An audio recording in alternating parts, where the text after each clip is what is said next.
Welcome.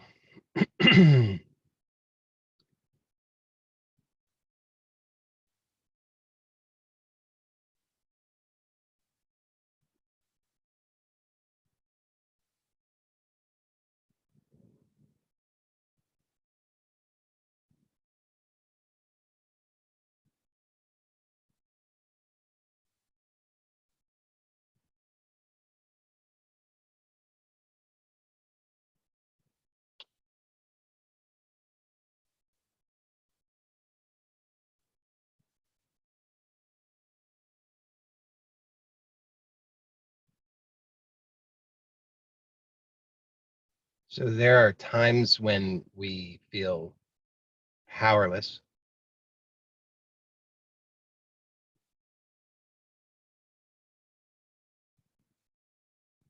And to me, this is an interesting thing to observe. So when I feel powerless,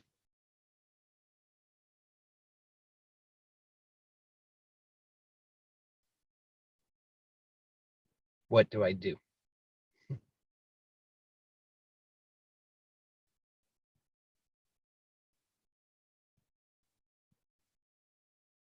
So I want to be clear about this, that if you just, I sincerely believe that this time together can be really valuable. That's why I do these meetings. You'd think that would be obvious, but I guess it's not always obvious why. I, I I I host these meetings because I intend for them to be valuable, and I truly believe they can be valuable.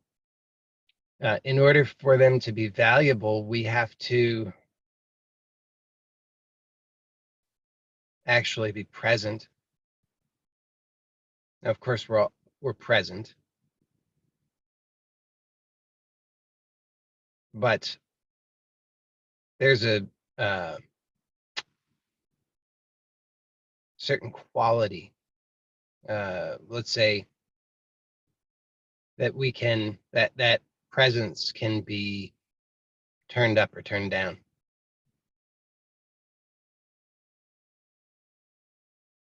And I would suggest that in order for these meetings, or this meeting in particular, for this really to be valuable, we need to be present. So we need to actually increase the presence. And so what that means is that when I'm saying words, which I'm doing, okay, but when I'm saying words,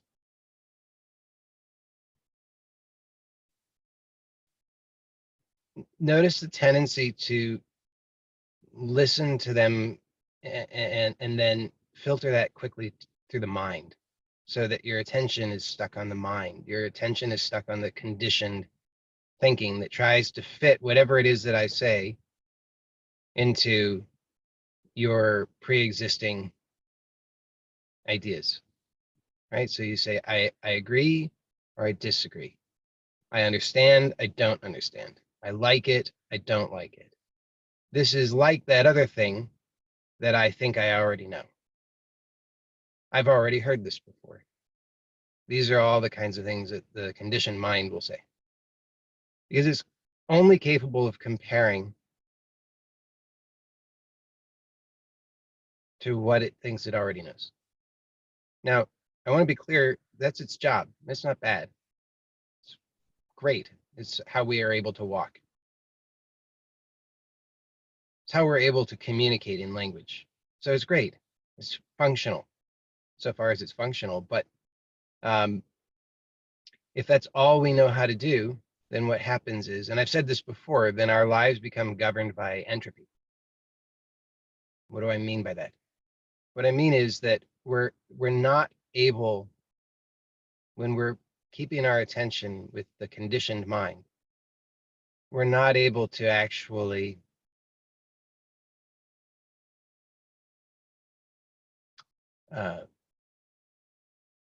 let's say, receive and integrate newness. we can't really receive and integrate newness.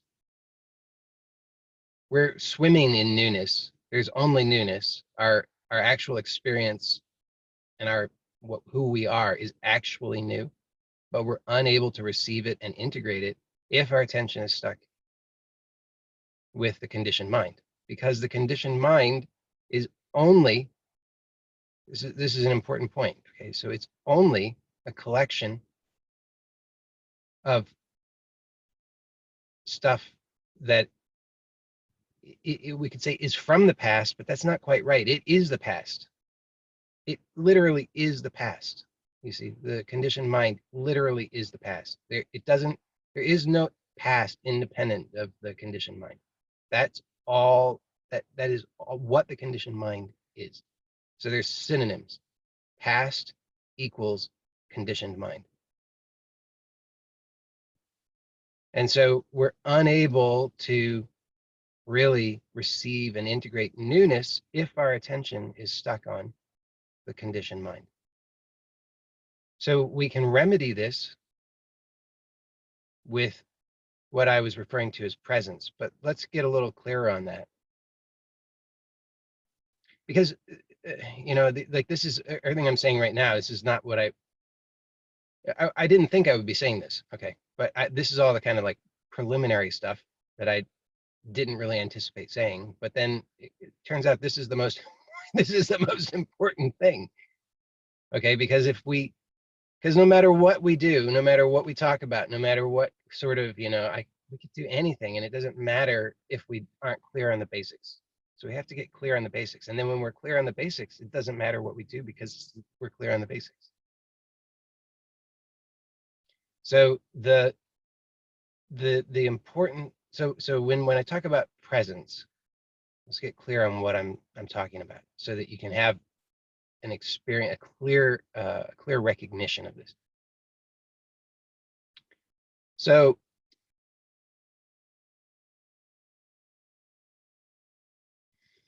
so I've said this before. I'll say it again. Probably say it many times. I really very much like somatics as a language.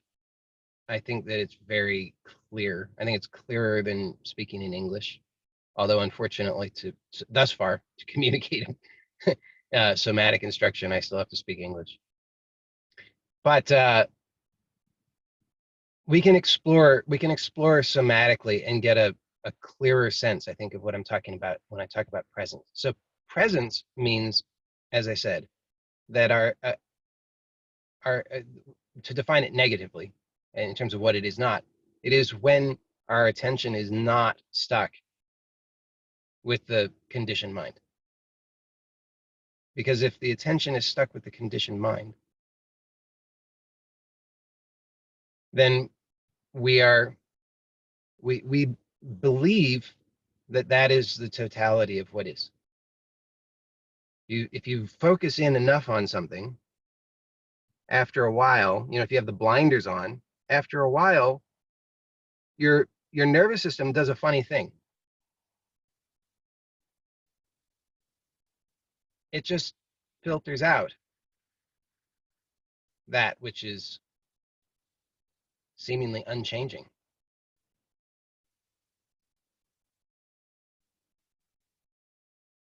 It filters out also what it is that becomes what you habitually try to avoid also gets filtered out. You become numb to it. Unfortunately, it's still there. I say unfortunately, it's not really unfortunate at all, but it seems unfortunate until it's clear that it's not. So this is very important because we have to see that we believe that the totality of what is what we can think about, what we can understand with our conditioned mind, which means we can compare it and fit it into some box of what we believe we understand of the past. So we can explore this in a very, I think it's an elegant and direct way. You'll find out if you agree. Okay. So I didn't have anything planned in this regard, so it will be a sort of impromptu series of little explorations. Let's see what happens. But first of all, you can just notice that here you are. Okay, so when we talk about being here and now, how do you know that you're here and now?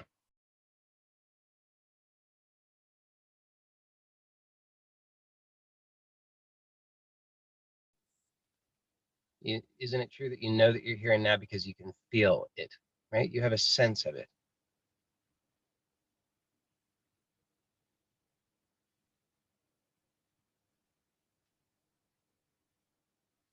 So you can feel yourself here now, right? You have this sense of yourself here now. Now, you can't actually understand this through the conditioned mind. So the conditioned mind might say, I don't have a sense of myself here now, but you do. Obviously, clearly you do. Because if I say, where are you? You would say, I'm here, right? You don't think you're over there. You know where you are. You know you're here. How do you know that you're here? It's a felt sense.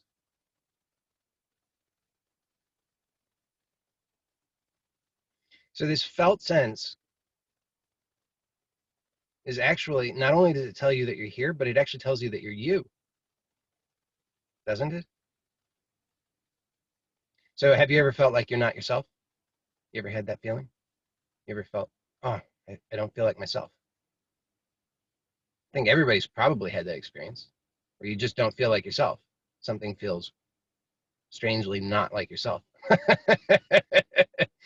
So we can overlook this because we say, oh, well, whatever, it passed. I'm back to myself. It's okay. But this is very important, I think, because you can take a look and see, how do you know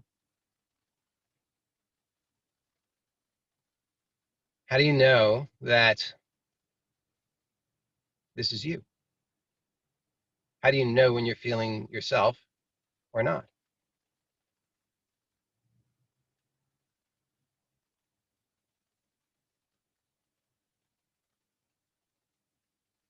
So you'll see that there's actually a gap. There's the direct perception.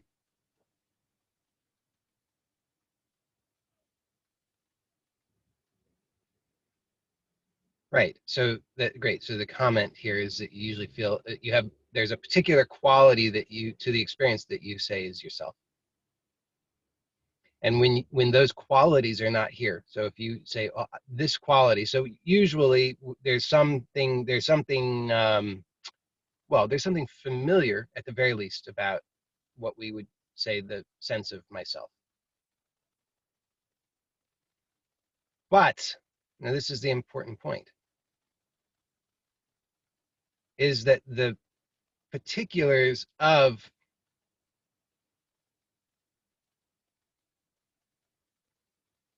let's say, the qualities of this present experience come and go, don't they? So whether you're feeling like yourself or not, there's something that is we're overlooking. So the qualities change, right? Because you say, well, sometimes I feel like myself, sometimes I don't feel like myself.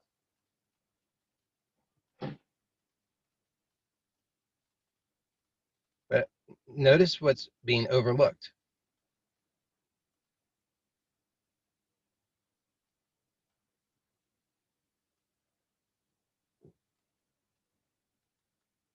So if I feel like myself or I don't feel like myself, what has changed? There's a quality of the experience that has changed. You could say the feeling has changed. I would say, there's a comment here, the feeling has changed. I would say it's close. It's close. I I would Yes, but I want to clarify this a little bit. So, in some ways it's a semantics issue, but also I think it's helpful just to be really clear about this, because that we could say, and I've certainly said, yes, the feeling has changed, but let's get a little clearer about this. Okay. Is it true that the feeling has changed? Is it actually true that there is a feeling? I'm not picking on you, by the way, the person who wrote that.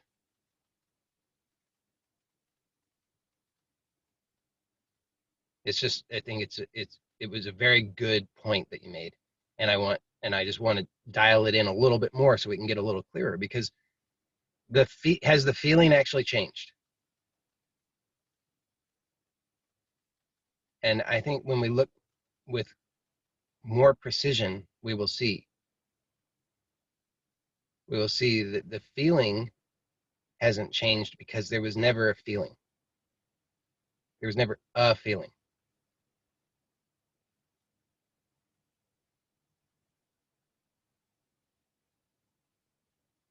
If you try to find a feeling, try to find a feeling right now. So you're feeling right now, isn't that true? Like we started out, I mean, I said you know that you're here. You know that you're here because you feel that you're here. You have a felt sense that you're here. Nobody argued with that. If you disagree, if you don't have a sense of yourself here, you can let me know. But I would say most likely everybody has a sense of themselves being here, and that sense of yourself is felt. So there's feeling happening now, but see if you can find a feeling. Can you get hold of a feeling right now?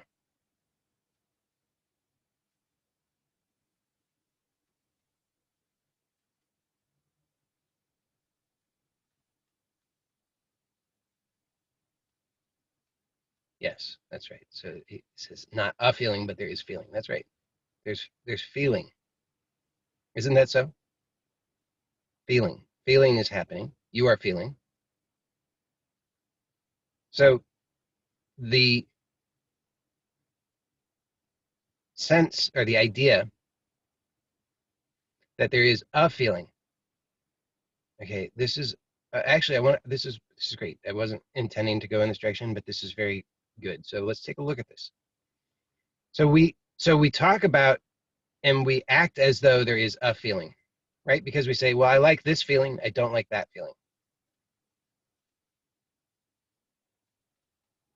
I like feeling like myself, I don't like feeling not like myself, unless I don't like feeling like myself, in which case maybe I do like feeling not like myself, but then maybe not like that kind of not like myself. I want a different kind of not like myself that I could like.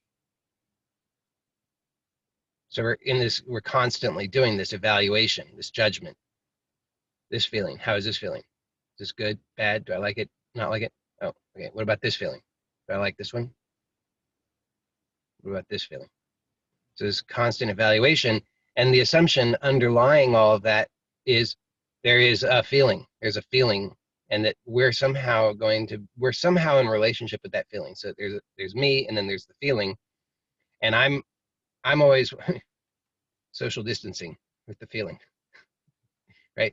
Because there's a feeling over there. I don't want to get too close unless I'm sure that I like it, and then I'm never really sure that sure that I like it that much, because you never know. So so what is it that generates this sense that there is a feeling at all? What gives the sense that there's a feeling? Because when we really look, can we actually find a feeling? Is there anybody here who can actually find a feeling and package that up and give it to me? Can you actually do that? Like if I said, "Hey, I really want some happiness." Yeah, physical. Great. So the physical is another comment. I love it. There's a lively crowd today. Okay, the so the physical feeling, yes. So let's take a look at that. Can you find a physical feeling? Can you actually define it and isolate it? And I like the direction this is going, because this is sort of the direction I was just wanting to guide us in, because we can start to take a look at the connection between what we'd call the physical and then what we might call the emotional.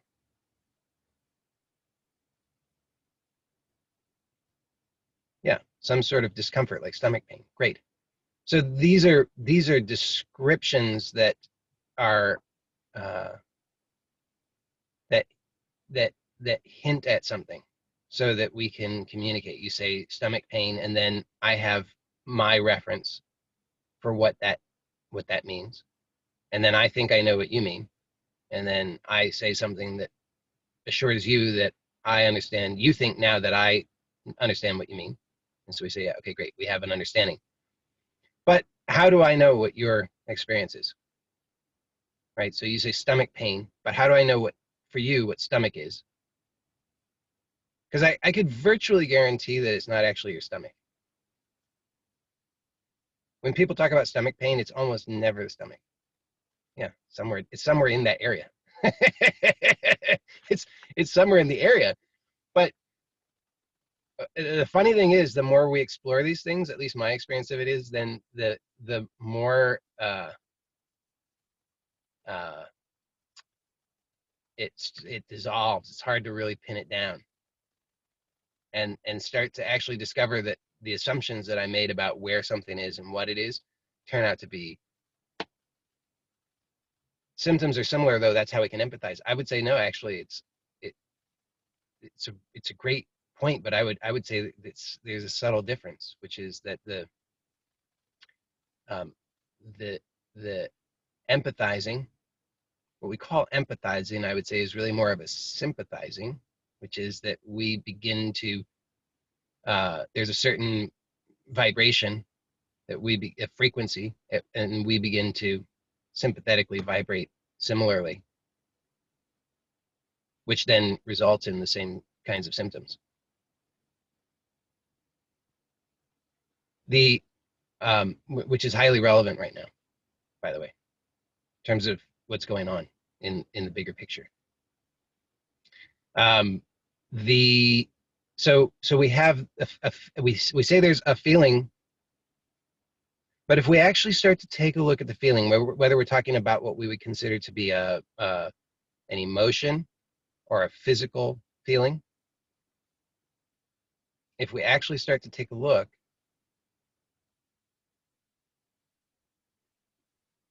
what I'm suggesting that we'll see, okay, is that the feeling, physical or emotional, doesn't exist. What does exist, we could say, is a pure sensation. Not even a sensation, just pure sensing, pure sensing. Right. So the interpretation of it. That's right. So the interpretation of it. This is we're teasing this apart, and so we're seeing all the different parts. Yes, the interpretation. And most of us are fixated on that interpretive level, what I'm calling the conditioned mind, which is the past. So we want something new, right? We say, oh, I don't like this feeling. So what? We want something new. We don't want that, so we say. But because we're keeping our attention on the conditioned mind, which is the past, which is already, we know that we're doing that because it's saying this feeling. What do you mean this feeling? This feeling necessarily is a reference to the past. Without the past, there's no possibility of this feeling. There's just this. Or we could say this feeling, but not like this present feeling as a gerund, as a verb, not as a object. But when we say this feeling, meaning this object,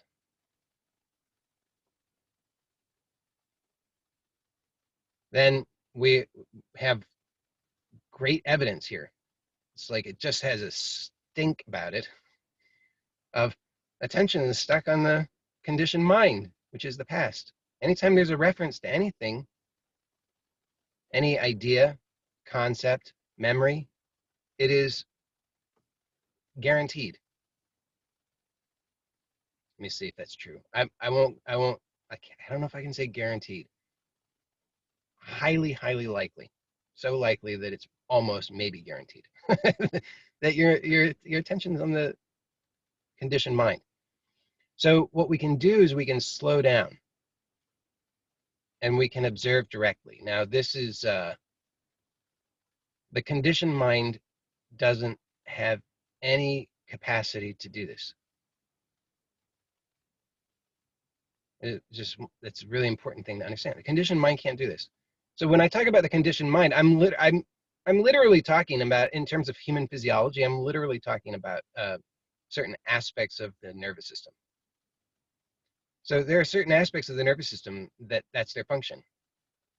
I don't think that's difficult to understand. I don't think that's far out. I think that's in line with most mainstream understandings of how things work, right?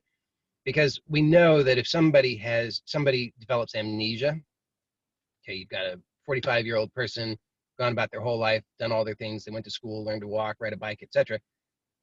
Suddenly they have amnesia.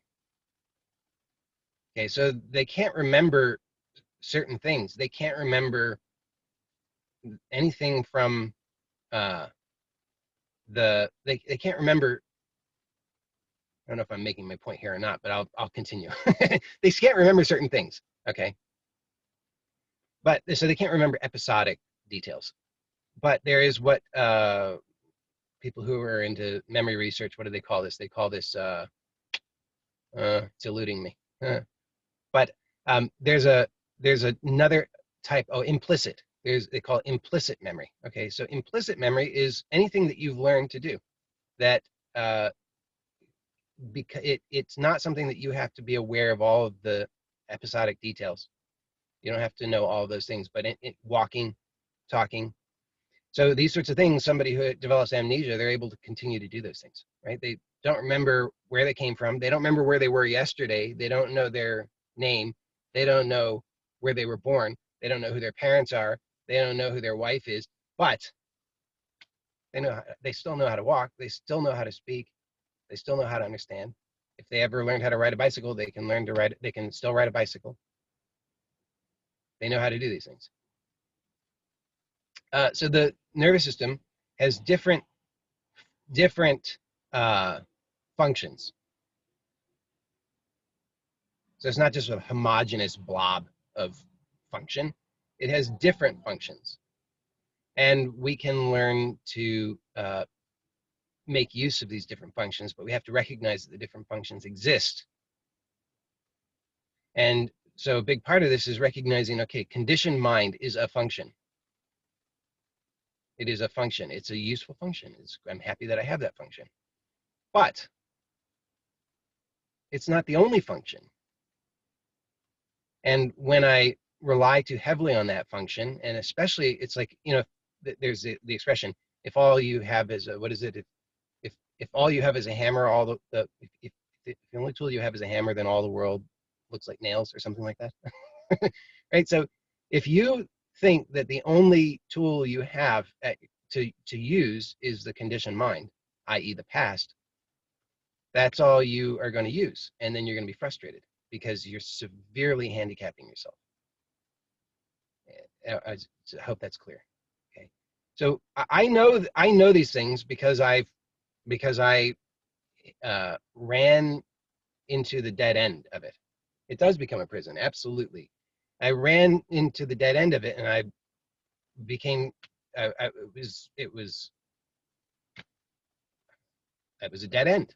I had gone so far down this dead end, and I was so desperately unwell that the possibility of trying to untangle that mess and sort that out and fix it and get it right did not seem appealing, to put it mildly. It seemed impossible. It was a very desperate situation. That was only the first of many, by the way. I went.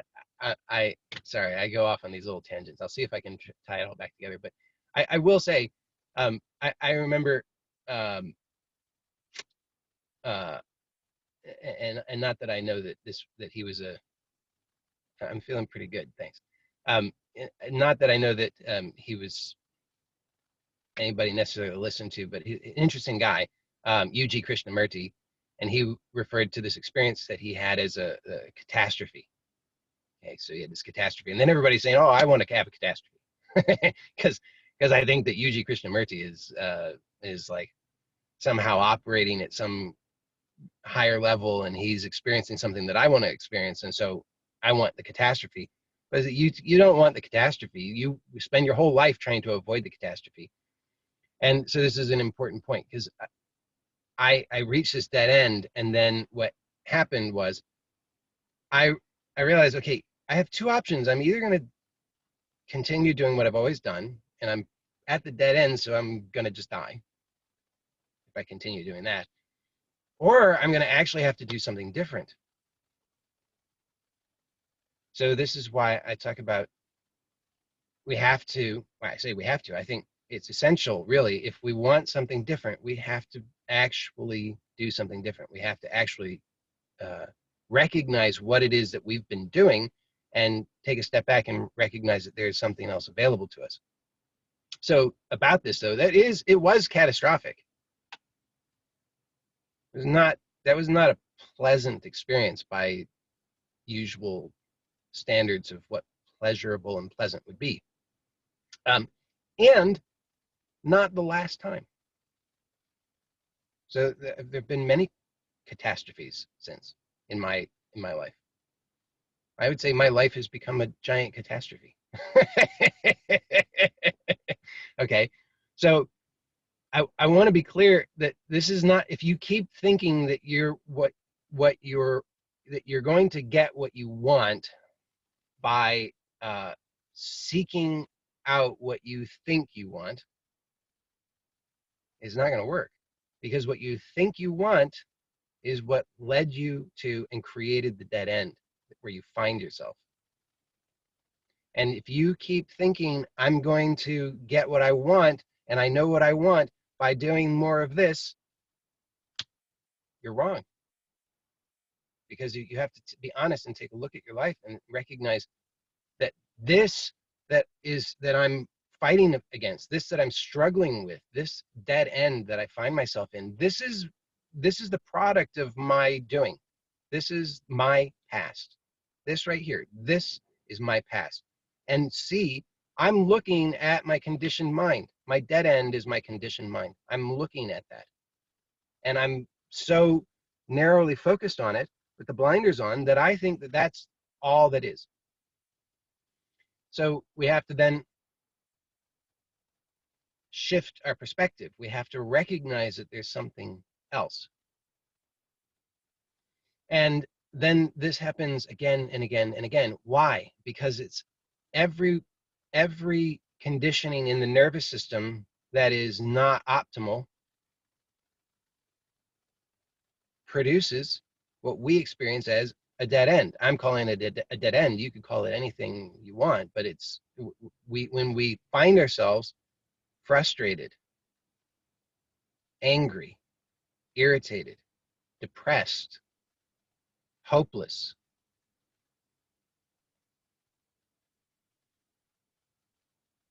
physical pain. These are synonyms for a dead end.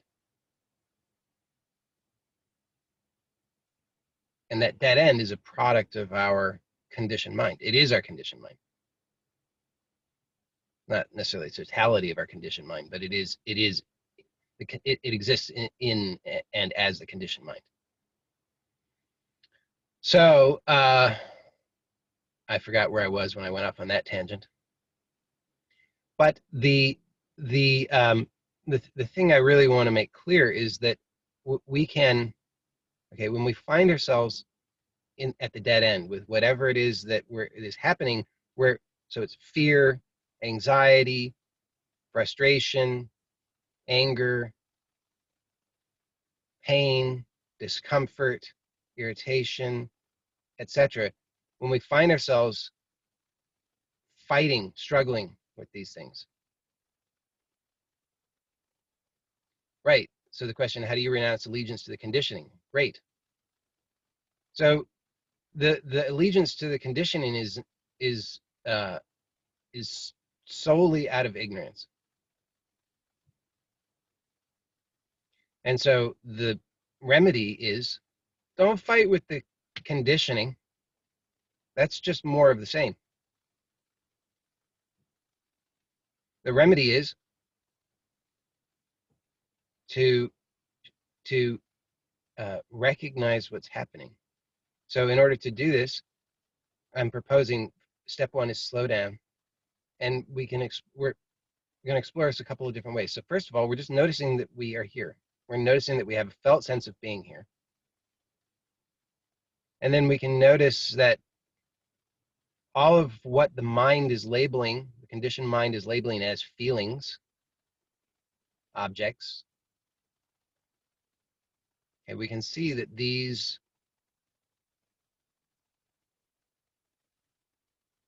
apparently come and go, right? Because you can't grasp them, can't hold on to it. It comes and goes. So then we can become curious about, well, okay, this thing that this so-called feeling that seems to come and go, let me get really clear on what it is. Let me see if I can find it. So right now, notice that you think you have a feeling. Doesn't matter what you think the feeling is. You might think the feeling is pleasant or unpleasant. You might think it's a big feeling or a small feeling. You might think it's a numb feeling or a pleasurable feeling. It doesn't matter. You think you have a feeling. Whatever it is that you think you're feeling right now, I want you to actually take a look directly and explore if you can. I was going to say if you can find it, but forget about that. Just become very curious about it. Just become really curious about this supposed feeling.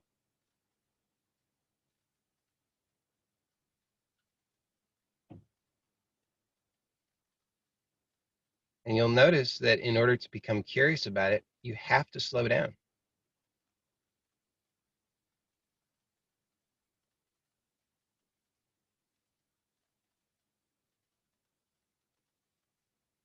Not only do you have to slow down, but you actually have to let go a little bit, don't you?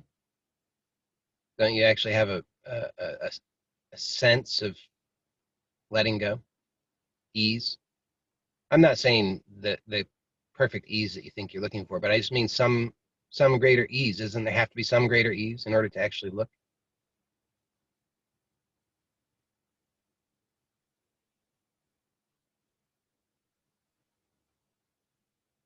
And if you keep looking, yes, go beyond the judgment or before the judgment. So the judgment, either way. I mean, before or beyond. It doesn't matter. Either way, because the thing is, you can see that the judgment is not it. And so if you're really curious about it, then you're not going to settle for the judgment. You want to know directly, what is this? So you can see any judgment that appears, good or bad, doesn't matter. Any judgment, any opinion, it's not it. It's the judgment and opinion is just the conditioned mind. It's the past. But where is this so-called feeling? Isn't it here now? Has to be. We can't be aware of it or observe it if it's not here now. It's not based on the past. That's the point. The interpretation is 100% based on the past. Not only based on the past, it is the past. We construct the past now, and it's just happening. It is a function. It is the conditioned mind. That is the past. That's what it is, and that's happening now too. But the so-called feeling that we think that we're experiencing, that there's something there. There's something there that's not just a thought. And it's happening now because you can be aware of it. I mean, you are aware of it. Isn't that so? You're aware of feeling. And then you're aware of the conditioned thoughts, conditioned mind, conditioned reactions, conditioned judgments.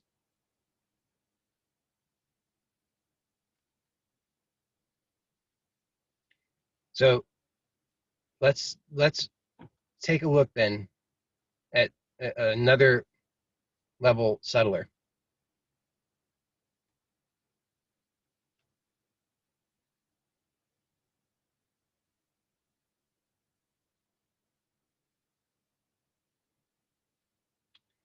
So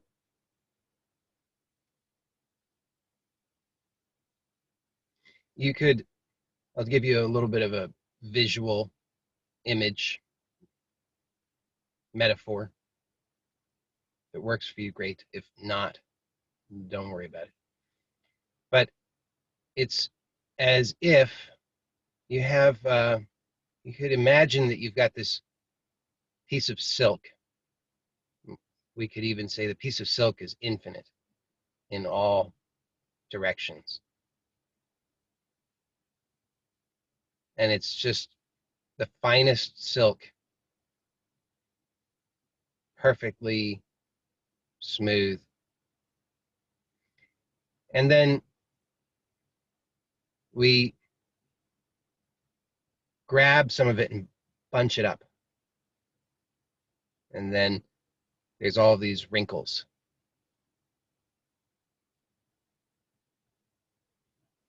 And now we start to say, oh, look, there's that wrinkle, there's that wrinkle.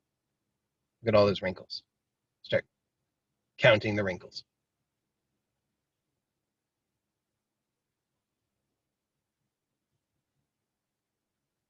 But of course, what are the wrinkles?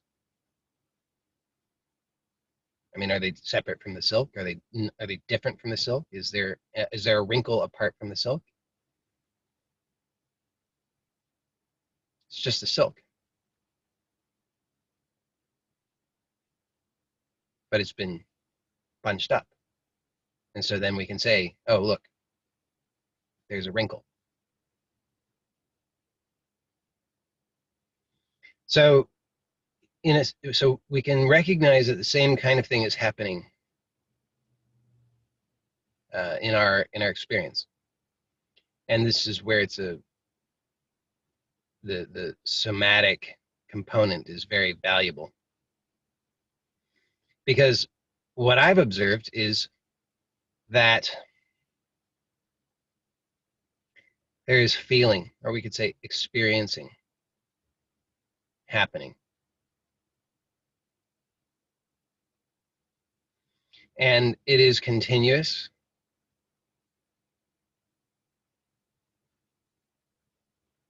It's just absolutely continuous.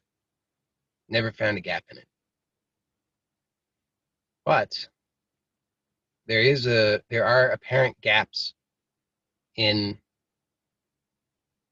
the awareness of it, or in the conscious presence to it. And so that those gaps in the awareness, it's not awareness.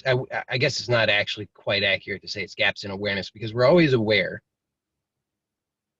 but there are gaps in we'll say presence. So I'm just going to make a distinction between awareness and presence.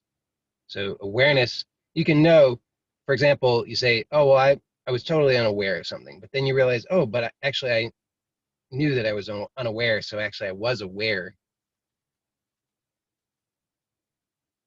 but I just wasn't really fully present. It's like I was kind of actively ignoring it, actually, is what's happening. So you're aware, but you're ignoring. And so these gaps in presence are actually due to ignorance.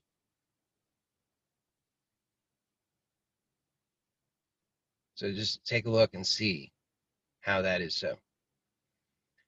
So what do I mean by that is that we're always, so our experience is continuous. Experiencing is continuous.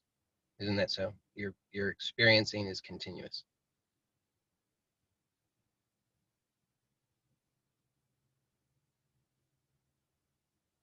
Absolutely continuous. And you can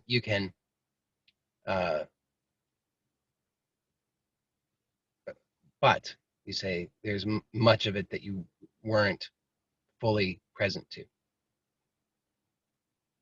right? Because you go to a birth. I know you wouldn't go to a birthday party now, but you go in the past. In a past life, you went to a birthday party, and you come back from the birthday party, and you say, "Oh, what happened at that birthday party?" Right? You just you remember little highlights of it, and then there's all the other things. It's just sort of a blur. I don't know. Okay, so there was the awareness was continuous, the experiencing was continuous, but the level of presence waxed and waned. Why is that? Isn't that curious? Isn't that? I think that's fascinating. Why would we be more present at some times and less present at other times? Does presence require effort? How do you do presence? Surely we have the it is somewhat based on the feeling.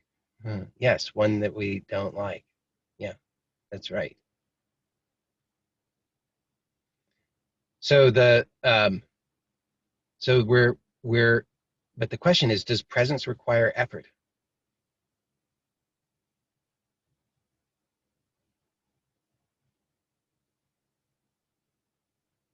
Okay, one person says yes. Yeah. So it seems like it does. Usually, it seems like it does. Often seems like it does. Until we explore clear with enough clarity, then we see that actually presence is effortless. Presence is effortless. So the waxing and waning of presence must be a function. I mean, you're going to have to take my word on this and then explore to see it for yourself. But I'm going to suggest to you. Otherwise, we'll be here for a long time at this rate. Okay, but just take my word for this and then take a look and see. Okay, presence is effortless, but it waxes and wanes because there's something else that we do that distracts from presence. So we could say, and actually I think this is true. Presence, what I'm using, the way I'm using the word presence. So I want to be clear. I don't use language in a consistent way. It might be better if I did. Maybe someday I'll get to use it consistently. For for this conversation, I'm using yes, but more on that in a moment. Okay. So the okay, so I'm using presence in this case to refer to it's a functioning within the nervous system that we experience as effortless when we're clear on it. So when I'm talking about again, the nervous system has different types of function. Presence is a function of the nervous system. Okay. So awareness, as I'm using the term today in this conversation, awareness is, I would say, not a function of the nervous system. Not a function of the nervous system. Presence is a function of the nervous system. So awareness is absolutely effortless. You cannot screw up awareness. Awareness is always the case. Doesn't matter.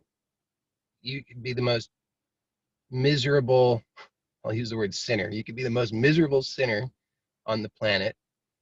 And you are equally aware to anybody else, the most enlightened. But presence is a function of the nervous system, as I'm using the term today. Okay. So this function of presence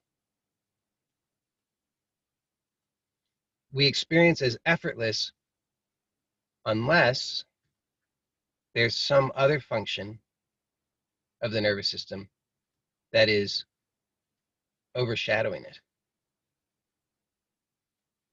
So, and this connects to starting to see how these gaps in presence come about. So somebody suggested in the comments just a moment ago that maybe it's due to the waxing and waning of presence is due to feeling, or the in this case a struggle with some experience that just a struggle with experience. Okay, so any struggle with experience. So we have to then wonder, well, why do we struggle with experience? Isn't that an interesting question? Do you ever ask yourself that? I mean, isn't that a really interesting thing? Like, why is it that sometimes from one day to the next or 1 minute to the next, all of a sudden things are so much better or worse when there's nothing that's changed?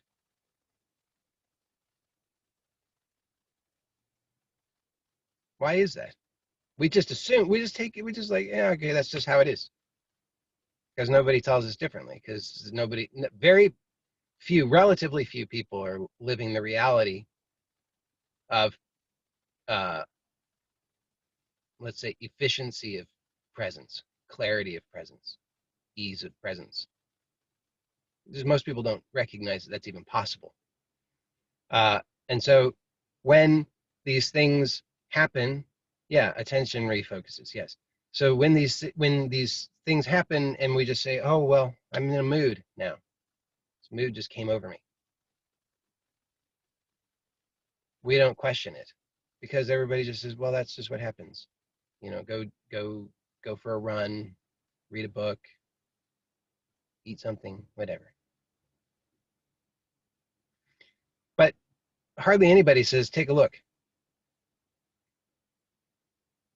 So I'd say take a look. Isn't it really interesting? Isn't that very curious that this happens? I mean, why is that you would, one moment everything's fine and then the next moment you're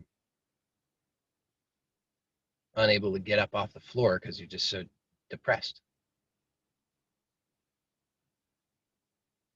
What happened? And so what I'm suggesting, and you'll have to take a look and see for yourself, is that what's happening is that when presence is operating fully at full efficiency, so that there's no interference, it's just effortless presence. We can experience that as grace. I think that's probably the best word to describe it. So why is that not always the case? And there are, because of, and so the comments that came across were, many of those were in the right direction. Yes. So there are, when the attention is habitually stuck with the conditioned mind, then what's happening is that there's some trigger that produces a absolutely 100% reliable reaction in the conditioned mind, because it's just what it is. It's just programmed in that way. It's completely reliable. And so when our attention is stuck there, then we're battling with this reaction.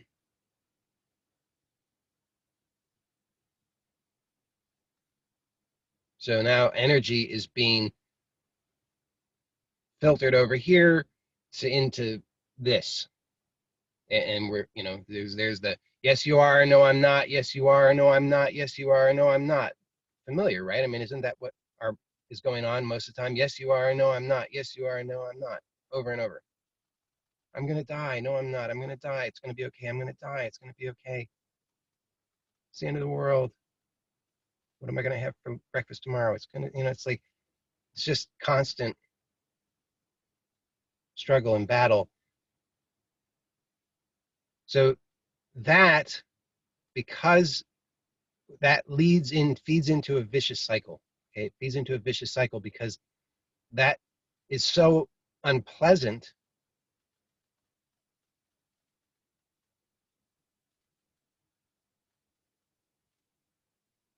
that we then tend to believe more of this, more of the conditioned mind, because it's the story grows and to the point where we say, wow, this is horrible, horrible. So the last thing we think we want to do is actually take a look, because we believe that this story that's taking place in the conditioned mind is the totality of what is. We think it's an accurate, not only an accurate description, we think it literally is the truth.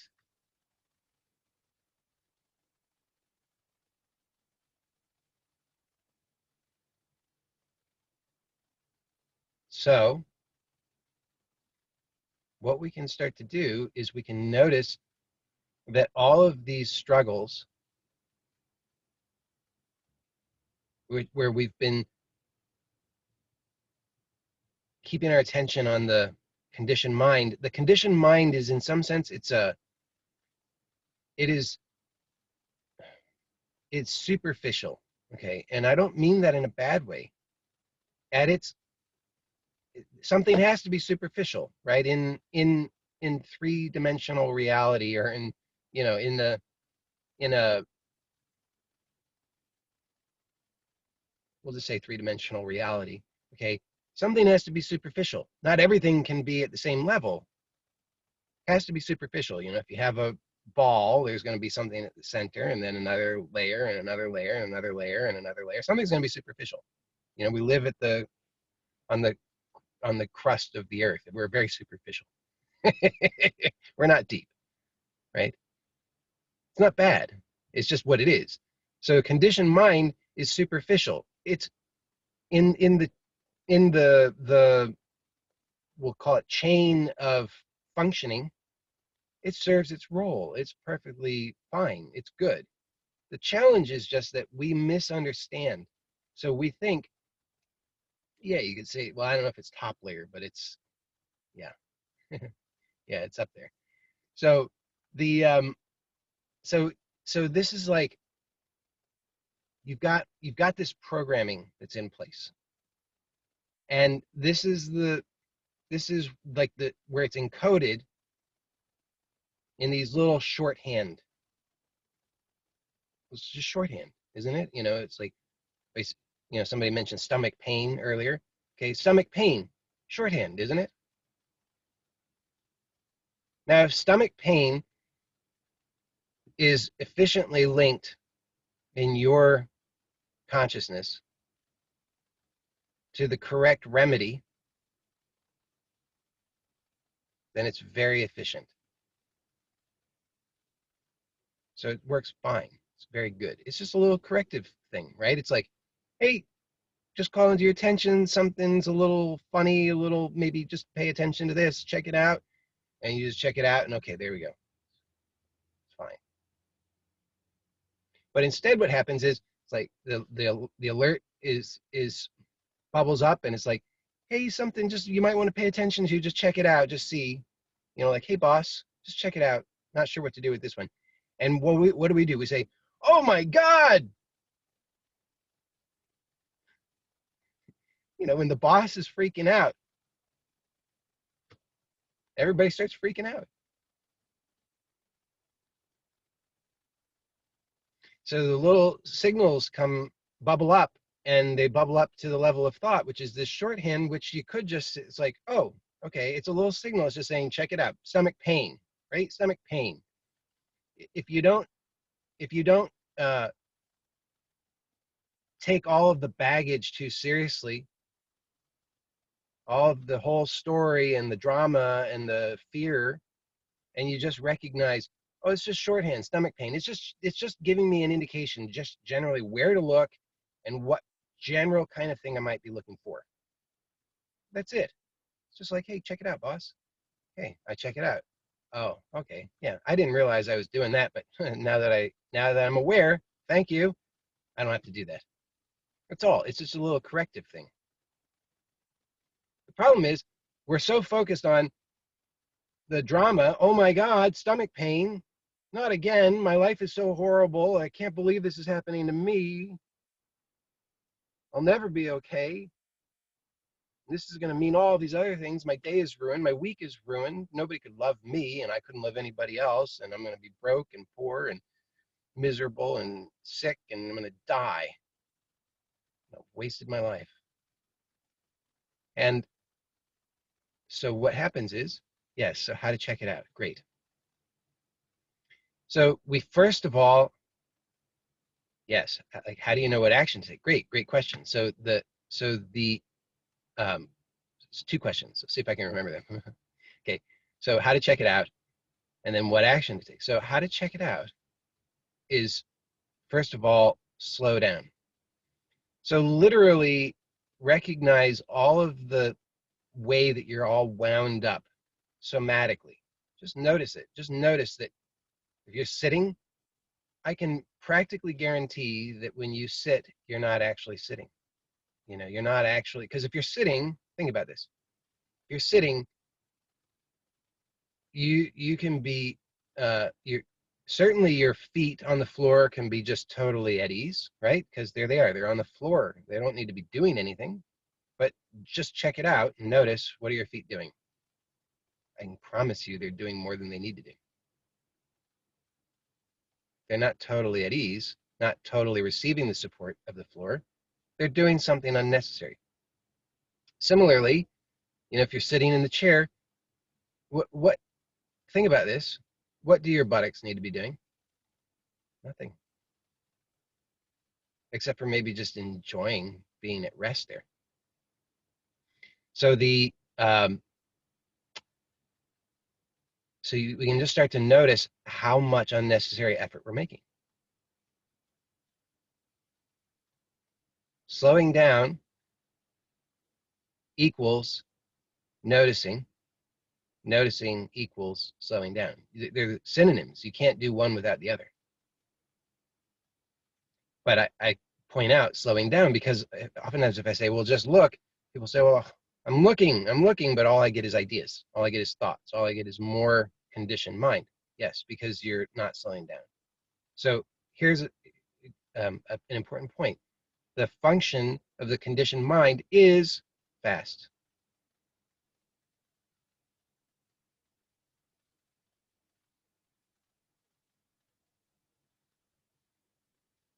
Try this out. Ice cream cone.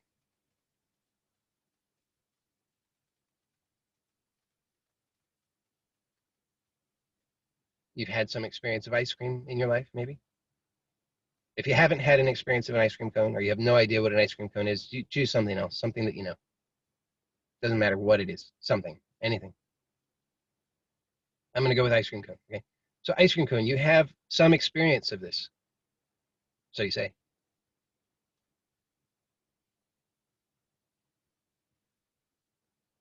So you notice straight away, you go to conditioned mind. It gives you all, it's just like, here you go. Right? It gives you an image, maybe even a particular setting, maybe a particular memory. Like for me, like multiple things come to mind, but it's like summer.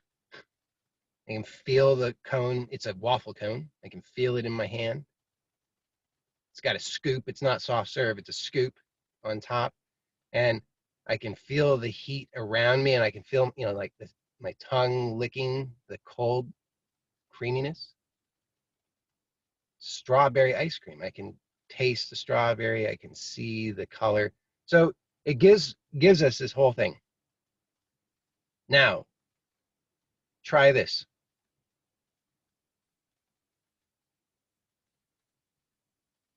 Think, or you can say it out loud, the word ice cream cone really, really slowly. Like ice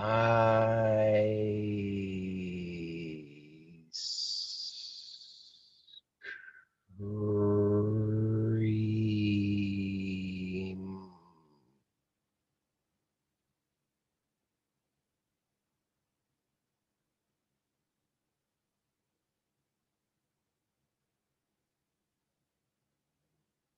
Isn't it a different experience?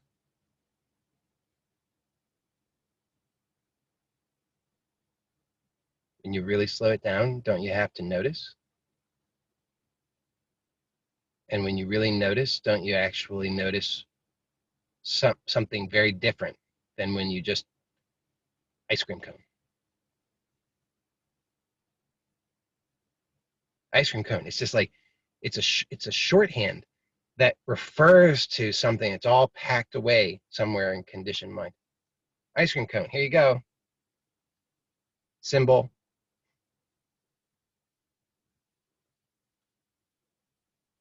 But when you really slow it down, you have to notice. And in order to notice, you have to slow it down. So by slowing down, it's not the same thing. You're not looking to the same reference point. You're actually present. Isn't that so? Noticing turns up presence. Slowing down turns up presence. And I will propose that it does that probably by a couple of mechanisms, but one is that it starts to bring effortlessly, it brings to our awareness how it is that we are making the unnecessary effort. So we're making unnecessary effort. It's been a long-winded thing, okay, just to come to this point, which is the same point I always make. That we make unnecessary effort that we are unaware of. We're aware, but we're not present to. Where our attention is stuck with conditioned mind, which is busy freaking out because it's got an idea about this that's scary. Therefore, we avoid actually looking. We avoid actually noticing. We avoid actually slowing down. Therefore, presence is dimmed even more because it's overshadowed by this increasing tension in the domain of the conditioned mind. So the conditioned mind just gets more and more energy.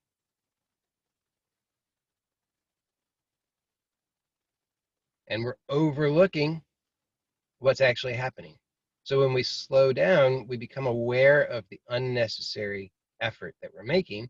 As we become aware of the unnecessary effort without trying,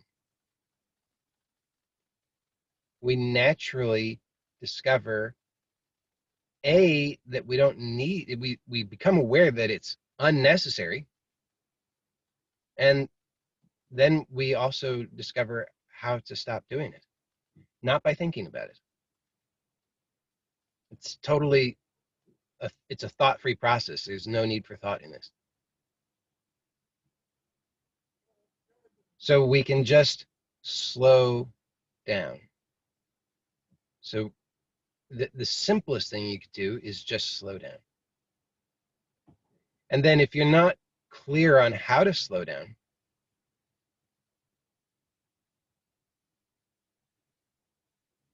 then you can, I would recommend doing some simple movement-based somatic explorations, because it really helps to clarify this. So just as an example, let me see if I can, it doesn't honestly, it doesn't really matter too much, but I'll just See if anything strikes my fancy at the moment.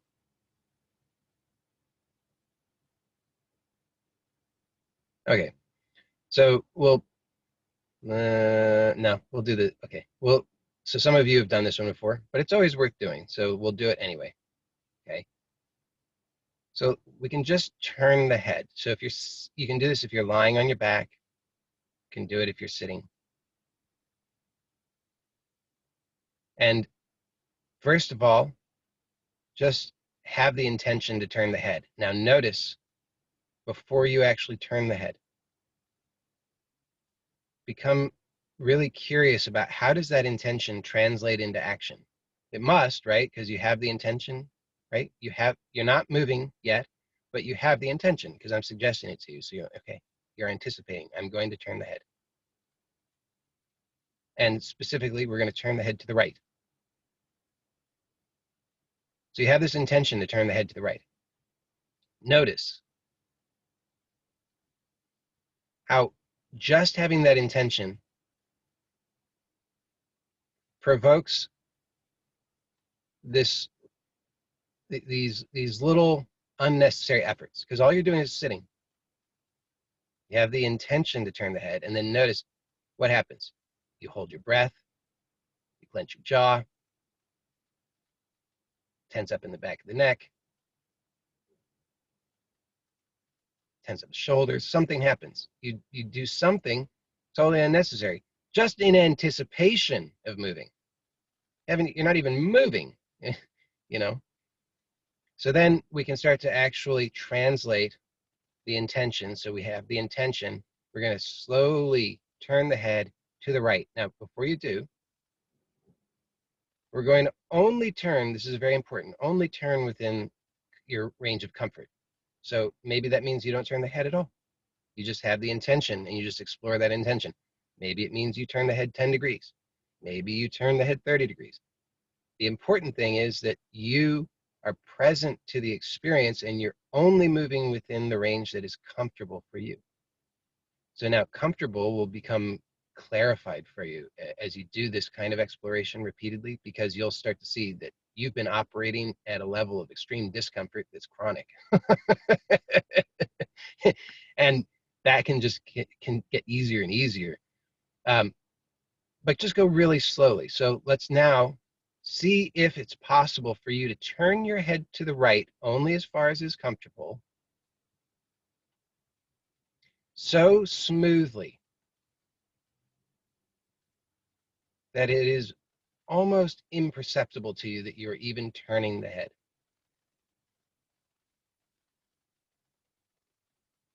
So in order to do this,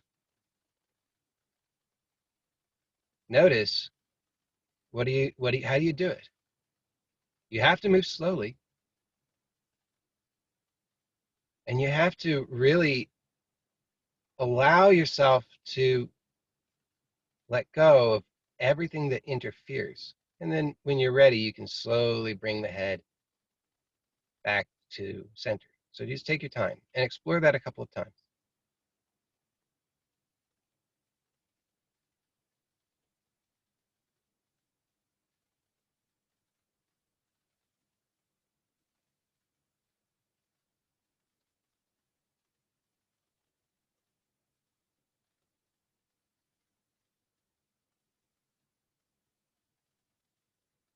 And you might notice right away, hopefully you notice right away, that when you do this, it's much more pleasurable than when you normally turn your head. When you normally turn your head, you have a particular way of doing it. It's fast. And you'll notice that that normal way of turning your head, which will change now that that the normal way will become smoother now that you've explored this. But the habitual way is not as smooth as it can be. And you'll notice that there is unnecessary effort that you're in the habit of making. When you turn your head, you have the intention to turn your head to the right, and you start to notice habitually you're making all kinds of effort that actually is in opposition to that intention. all of these muscles engaged that are absolutely not needed and that actually restrict the free movement. So this is actually what's happening on all levels.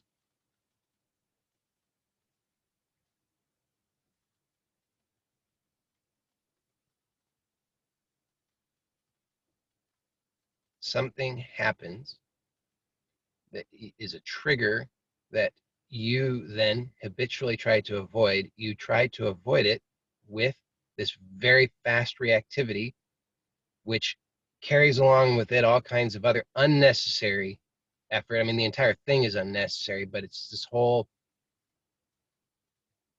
package deal of unnecessary effort, which then results in discomfort, pain, fear, frustration, irritation, etc., which is all conditioned mind. And then you say, whoa, that was terrible. Make sure that we avoid that. Yeah, that's right. This becomes life on earth in my experience. That's right. Which is yet another story. But that's exactly right. So life on earth, my experience of life on earth is a somatic experience, and that somatic experience uh, is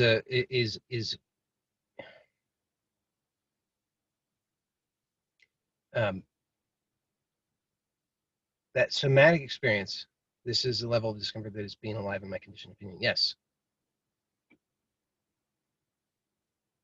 that somatic experience has uh, a. Let me see if I can describe this accurately.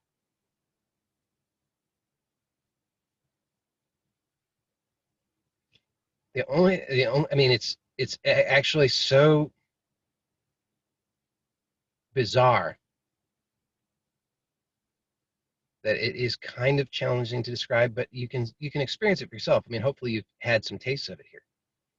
Um, there is this field. Okay, so when you turn your head in this way, hopefully you have some experience of ease. You have some experience of greater than normal ease.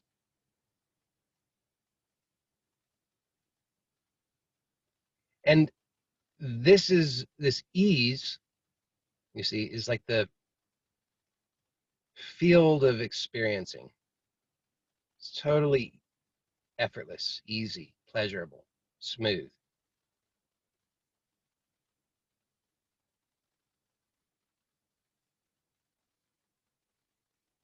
And you then might be curious, well, I mean, isn't that so? When you really slow down in this way, don't you experience some greater ease when you're turning the head? Isn't there something that you can maybe even say, if not fully pleasure, it's like hints of pleasure. There's something there. It's like, wow, I didn't realize I could turn my head in this way. So that ease, that underlying ease, that field of ease, that is the field of experiencing, is absolutely pleasurable. It's so smooth and frictionless. It's totally frictionless. So then the bizarre thing is that when you take a look, you see, well, habitually, I'm not experiencing that ease. Habitually, I experience the friction. When you really slow it down like this, you start to recognize how you are doing the friction. Isn't that so? Because you recognize, okay, I'm going to turn my head very slowly, and I turn it just a little bit, and then I realize, well, if I turn it any more right now, it seems like it's going to be a little bit of a strain, a little jerky. So I'm going to have to become more aware of what is it that I'm doing that, oh, there it is. Okay, now I can soften that.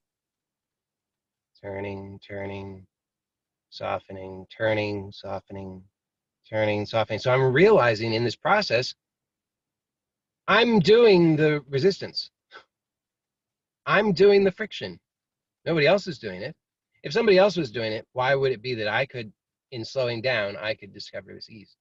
Why would it be that in slowing down, and having presence, so that I'm noticing the unnecessary effort, that I would be able to let go of that and discover greater ease in the movement?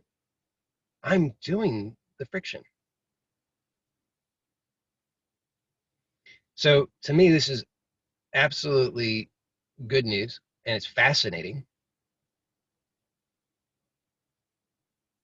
because it just delivers to us very clearly that I'm doing the friction. I cannot do the friction. How do I not do the friction? By slowing down, by observing.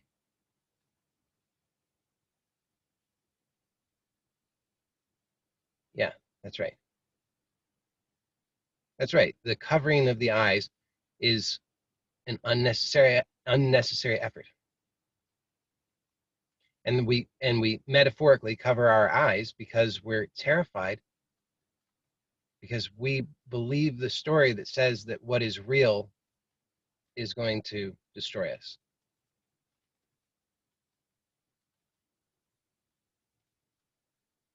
Every problem I've ever had, doesn't matter what the problem is, and I've had plenty of problems. Like, read any of my books, I had plenty of problems in my life, still have plenty of problems, but every problem that I ever have had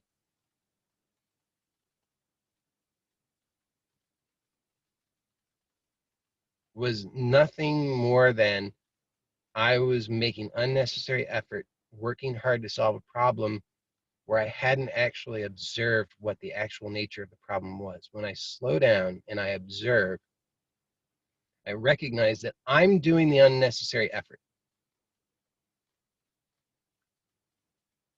So, for example, I used to have a, I used to compulsively wash my hands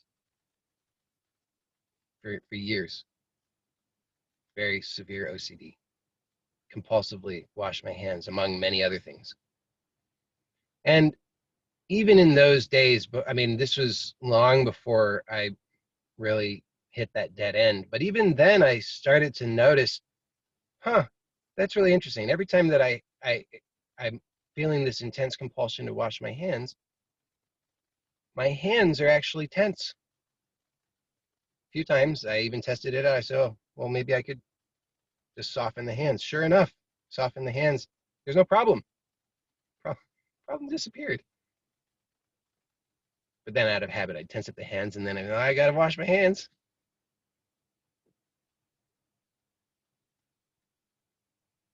So there's the friction caused by the unnecessary effort, which is attention, has to be, always is attention. Nothing other. What else can you do? Well, you can do two things, right? This is sort of what we're discovering. One is you can take, oh, this is actually, I'm glad I'm thinking to say this, because there was another question just a little bit ago. It was like, well, how do you know what action to take? Okay, so there are two things that we can do.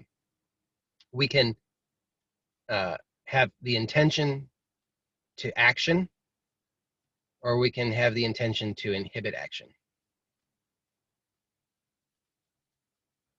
And it's important to understand, when I say inhibit action, I'm not saying restrain, because restraint is the use of more action in opposition to existing action. That's not what I'm talking about. So there's the intention to action, which is going to do that. And then there's the intention to inhibit action, which is to soften any existing impulse to action. It's not restraint. I hope that's clear. So these are the two things we can do, and we can discover this directly, because you can notice that, I mean, this is pretty much all that's really available. You can either intend action, or you can intend inhibition of action. Just explore that in your experience. You'll see that it's true. So when we want to know, what do I do?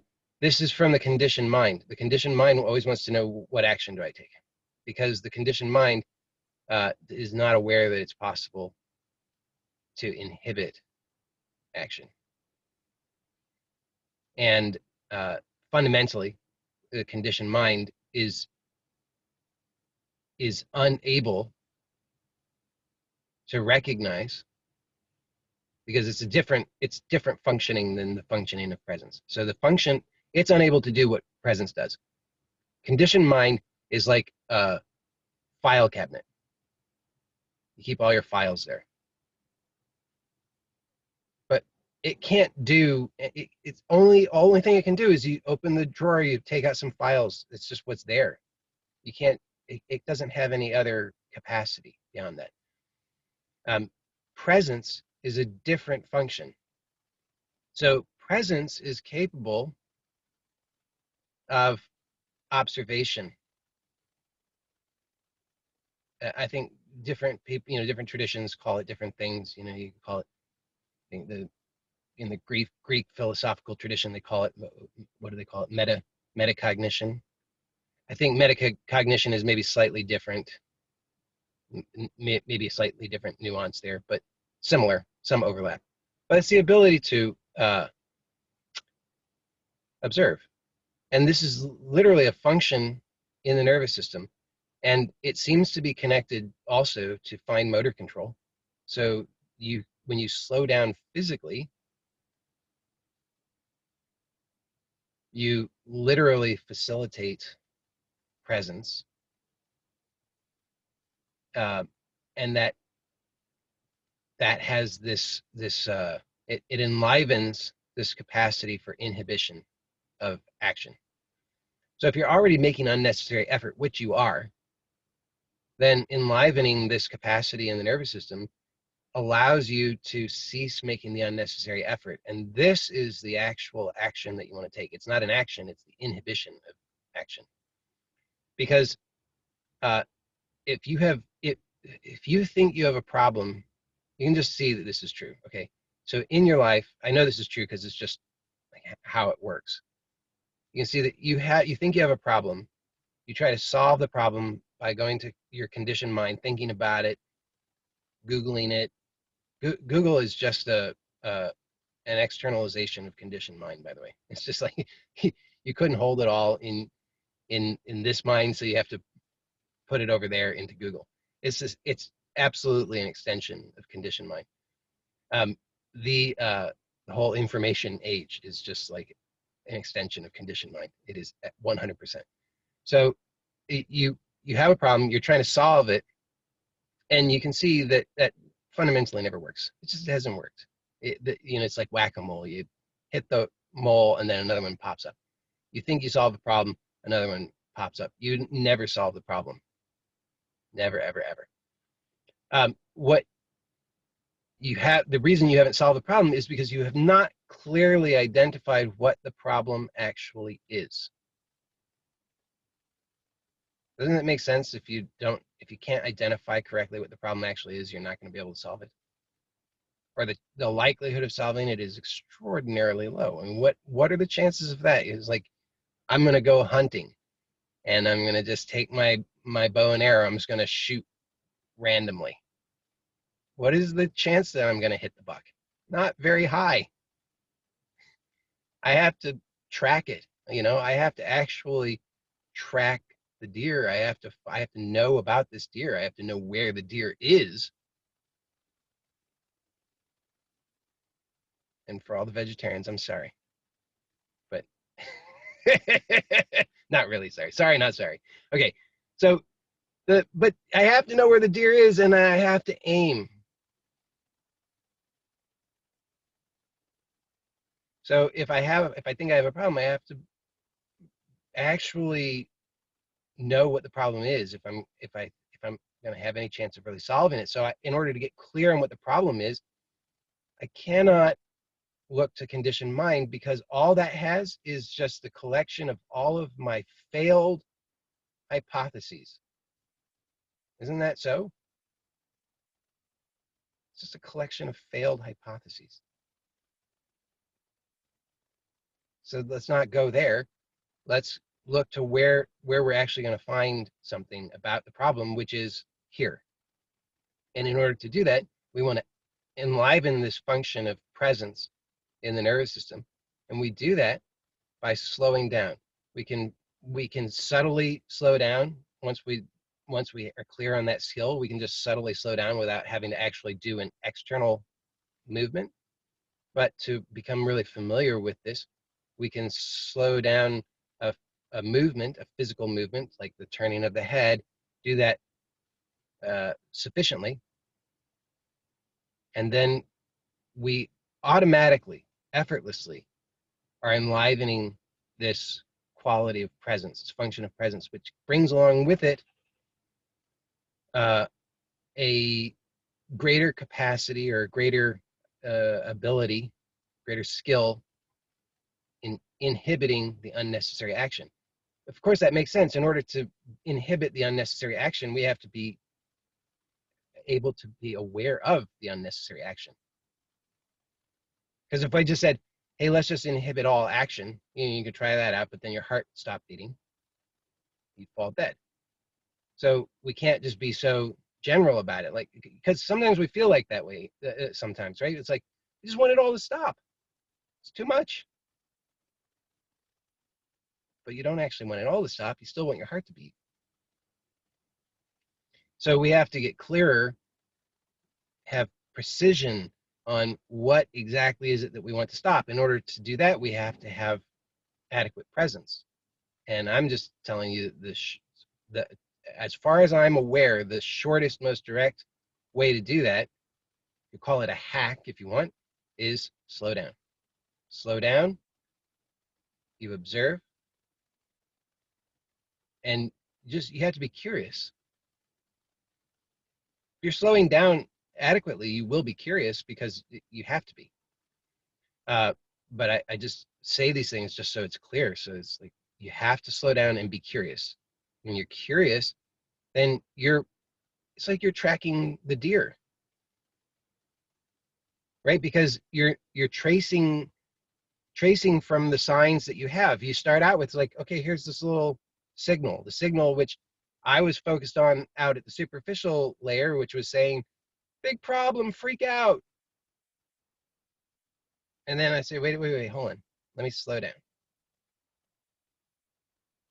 I just observe and I start to notice and I get clearer on, okay, what is this signal? Because out at the superficial level, it's just sort of like freak out, big disaster drama. So it's just all consuming. Everything is just big disaster drama. What are we going to do there? Not much. So, okay, slow down, observe, and then we start to see it at subtler levels, start to just tune into it and recognize, oh, okay. Didn't realize that, but now I realize it because I'm seeing it. And it's direct perception, which is why I'm not describing it too much. Because if I describe it too much, you're going to try to recreate what I'm describing, and that won't be helpful. But you just look for yourself and you'll see you become aware of these subtler dimensions of your experience, and you just realize in a very direct way, oh, there's the effort.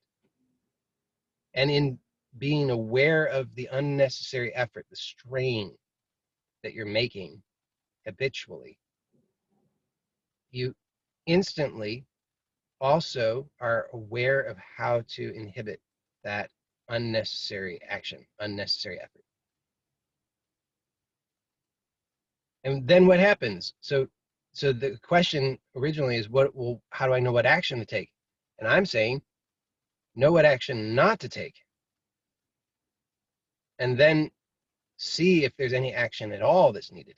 Because actually, I would say you will find there's no action needed. I mean, unless there's an action that's needed, but then it's not something you need to think about. It's not, it's just obvious. Just starts to become obvious. It's like, wow, I'm hungry. But like you don't need to think about that.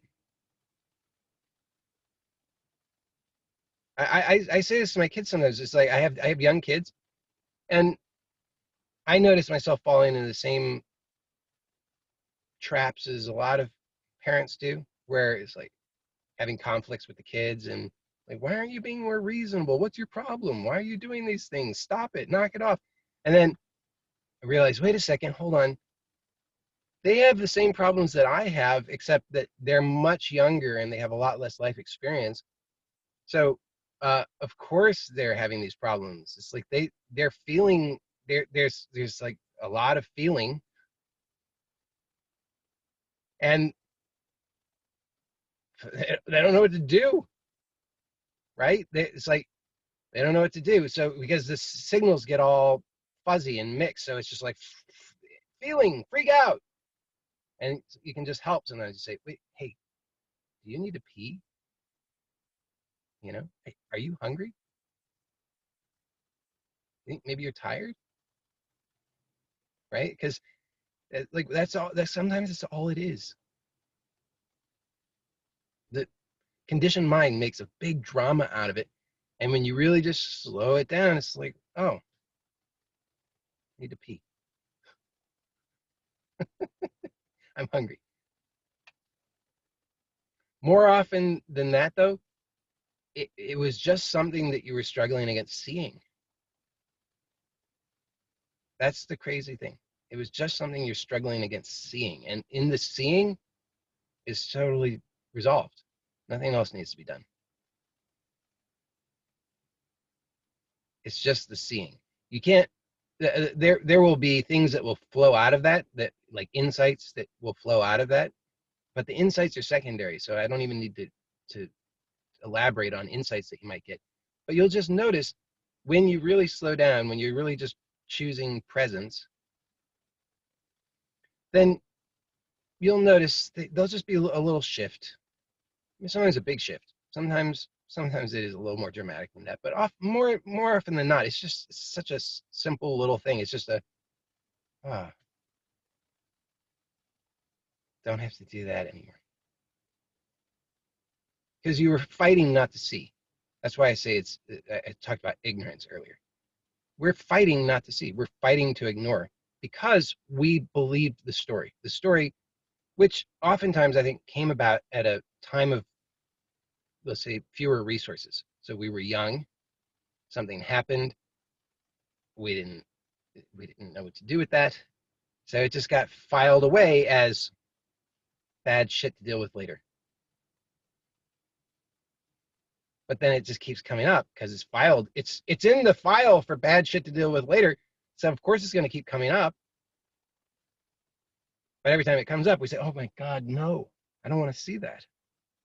And we're numb to it, so it just becomes unconscious. We're just it's like, "Oh, I don't want to see." And then you wonder why does life become so small with the blinders on? Because we're working to ignore. But as we slow down, observe, we're present, we just see, and we see it just as it is. With the resources available to us now, the things that seem so horrible then, they're not. They're just not. Whatever it is, it's just not that horrible. Whatever it is. That's the crazy thing. Whatever it is, you've got a story about it, that thing that I'll never be okay because of. Most of them you don't even think of. Most of them you're not even aware of on that level. But then there are the ones that you're aware of on that level, and you're like, I'll never be okay. It's just actually not that big of a deal. It just seems like it. You think it is. But when you actually you just see what actually is. You just see, oh, I'm feeling. It's kind of all it is. I'm feeling.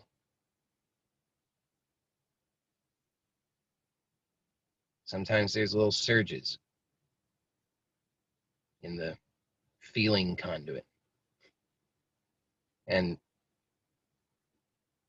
you are your nervous system is much more robust than you think. It can absolutely handle those surges. Even more than that. It can handle way more than that. And we'll call it irony. Okay, the irony, I hope that's the right word to use here, is that what you actually want is that energy. You want that flow, but it's what you've been working hard to damp down, because the conditioned mind's reaction is that's bad. That just all of that stuff. Anytime there's a surge, anytime there's any increase in energy, any increase in flow, the nervous system looks to the file drawer that's, you know, bad shit to deal with later, compares to that and is like, oh, okay, this is bad. What do we do? Well, do something, right? Anything, freak out, do something, tense up to reduce the flow, protect. But as you just continue to observe, you'll notice that that it's pleasurable. It's quite pleasurable. So you don't need to guard against that, and you become more assured that, as I said, that the nervous system is very robust, very, very, very robust. It can handle way more than you think. People get struck by lightning, you know. I actually know somebody who got struck by lightning. I think she got struck by lightning when she was pregnant. I'm pretty sure that's true. And you know, it's like how much, that's an insane amount of electricity traveling through the nervous system. They can handle it. Not that I'm suggesting you want to get hit by lightning. Maybe you do, but we can handle way, way, way more than we think. So way longer than I expected, but that's my spiel for today.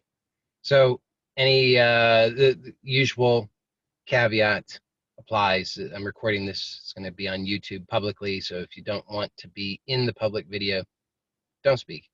If you don't mind being in the public video, then and you'd like to speak, if you have a question, comment, anything, go for it. Just unmute yourself and speak up.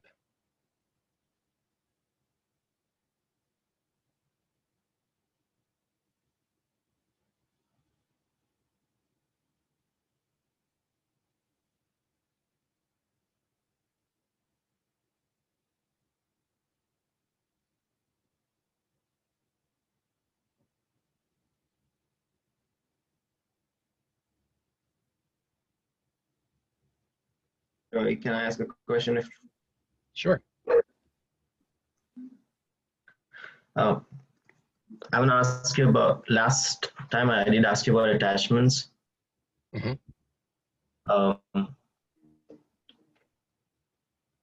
I do feel like I keep getting these. I cannot stop the full flow of that feeling for desire for the person, and it's never ending. It seems like it's not gonna end. And when you talked about stopping the flow of the conditioned mind, is like to impede that, you know, it's, I know that it doesn't work. Mm-hmm.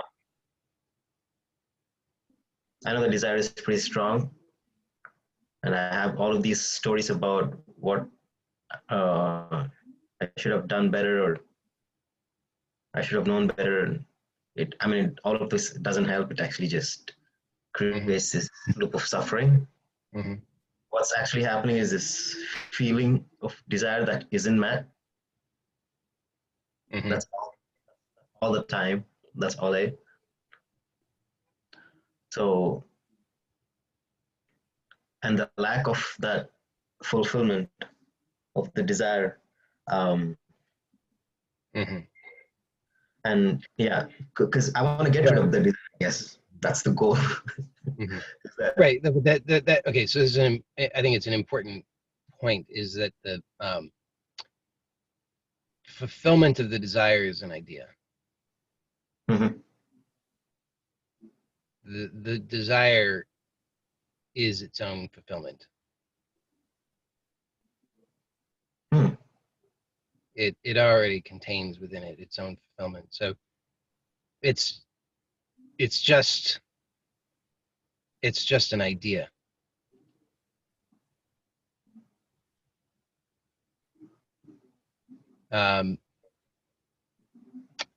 So you can just take a look at that. You can see that, so notice your experience of the desire, or of desire.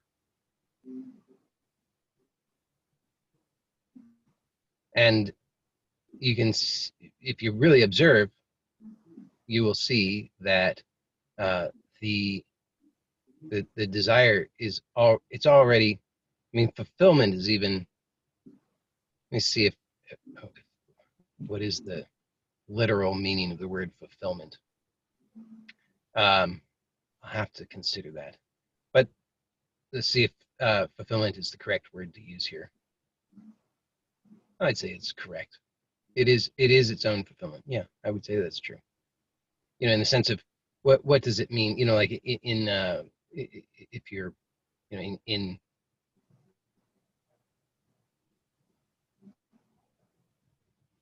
you know, if you're in commerce, for example, and you want to fulfill an order.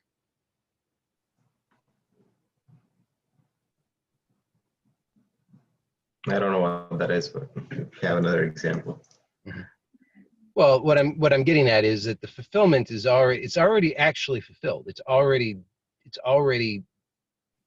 delivered to you. It's already full, isn't it? I mean, you're not dealing with the mind tells you that there's a lack, right? The mind says, oh, this desire means there's a lack. I need something to fulfill the desire. But actually, the desire is not a lack at all, is it? I mean, you can feel desire, experience desire. It's not a lack. And it's here, isn't it? It's given to you. So it's fulfilled.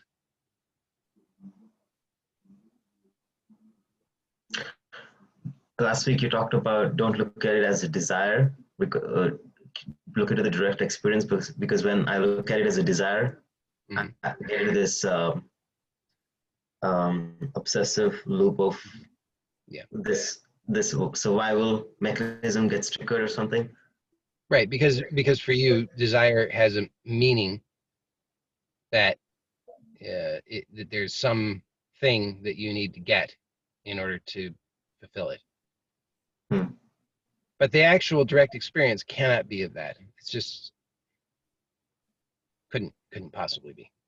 The actual direct experience of what you're calling desire is energy. I mean, that's a word, but I mean it's closer to the truth, right? Isn't it? Isn't it closer to just say it's energy? It doesn't inherently have in it any need for anything else. That's just your interpretation of it. What you perceive as the need for something else, take a look and you'll see this is true, is because you are doing something. You're making some unnecessary effort. You're holding some unnecessary tension, trying to manage it.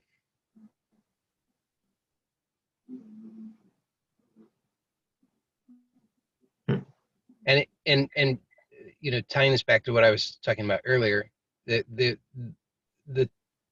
when you take it to, if you just try to just turn it on and off, which is something I did for a long time, I learned how to just, let's say, flip on presence. I just learned how to do that. Okay. So I turn it on and off, but I didn't have clarity on how on the transition, smoothing out, because then there's still created this sense of, I mean, I've been talking this whole time as if there's actually there are these different functions, but I mean, they're all functioning as part of the same whole. And so the way I talk about it can sort of imply that there's different things happening, but it's all part of one whole.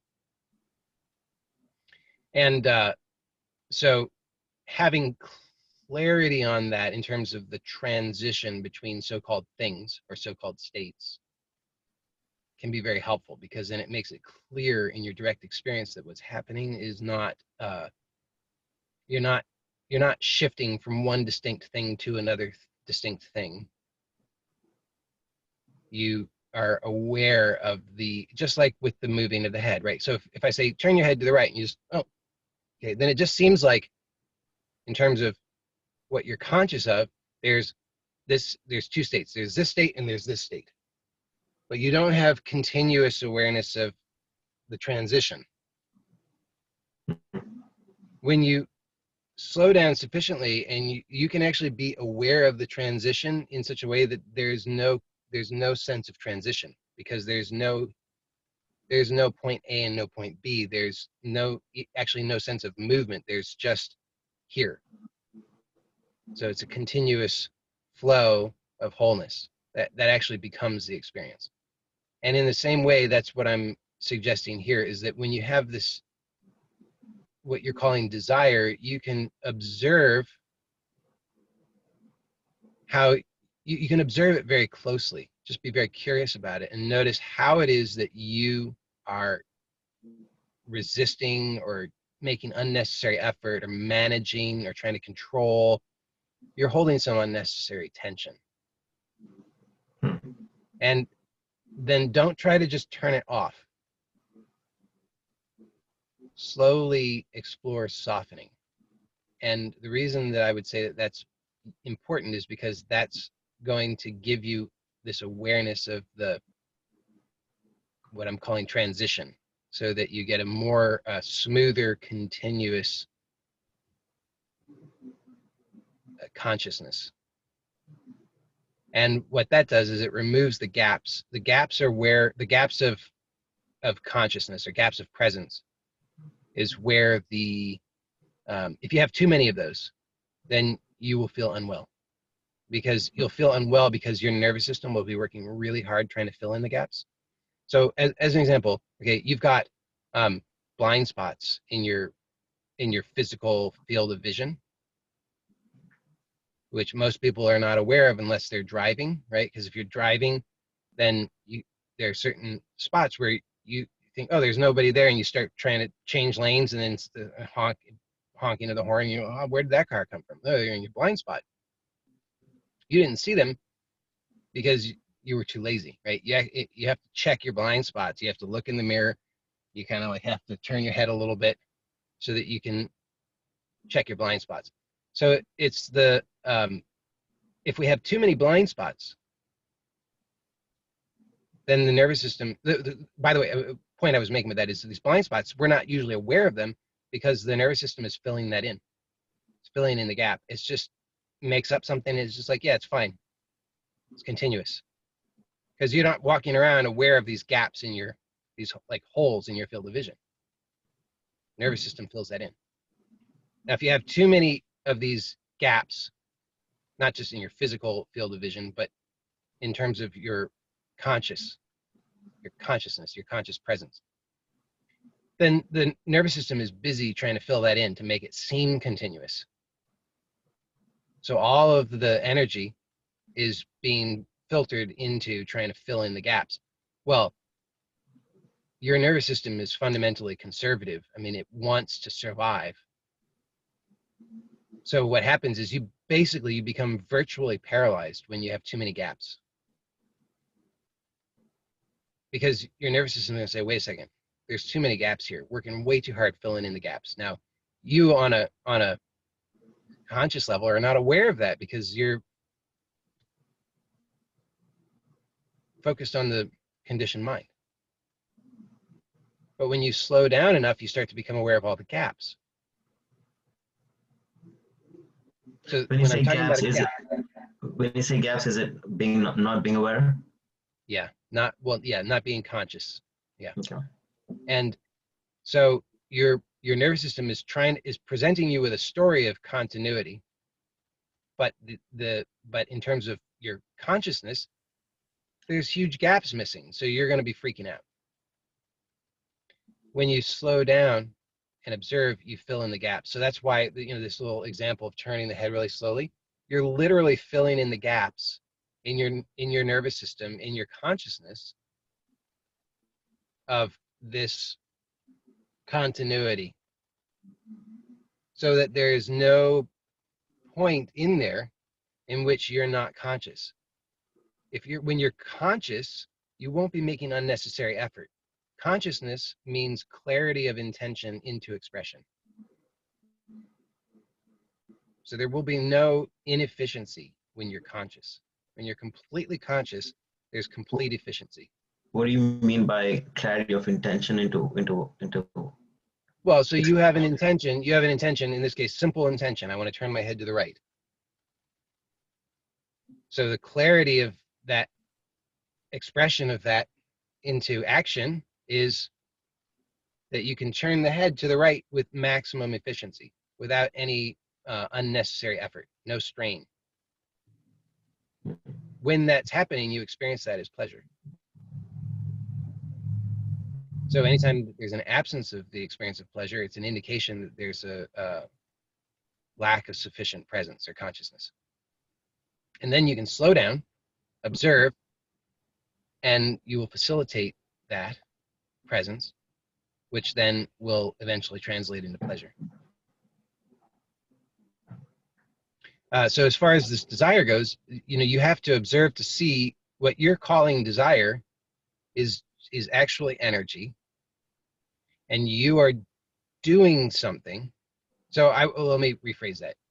What you are calling desire is energy plus something that you're doing. Mm-hmm. Now the energy, the something that you're doing, because you're focused on the conditioned mind, in this particular instance, I'm not saying you're always focused on the conditioned mind, but in this particular instance, as it relates to this thing that you're calling desire, your attention is on the conditioned mind, and then you're primarily then only concerned with or conscious of the stories that your conditioned mind is telling you. And many of those stories may be very subtle. You're not aware of them until you slow down. But they're basically telling you this is bad, you got to do something, this is desire, on and on. Now, what you're not seeing yet is that those stories presume to be about the energy, but in fact, they're actually about what you're doing.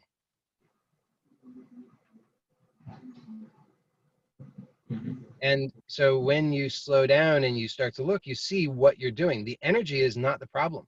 That's why I said your nervous system is very robust. It can handle a huge amount of energy. The amount of energy that you're experiencing when you call it desire is very small compared to Mm-hmm. the amount of energy, like compared to a lightning bolt, it's much less. So your nervous system can 100% beyond any doubt handle that energy. It could handle 1,000,000 times more than that. But the conditioned mind says that energy is a big problem. Got to do something about it. It's got it all inverted. When you slow down, you start to realize, wait, the energy is not a problem. I'm doing something, trying in reaction to the energy, trying to manage it, clamp down, do something. And you'll start to see that as you experiment with softening that gripping, that habit of unnecessary effort, that it will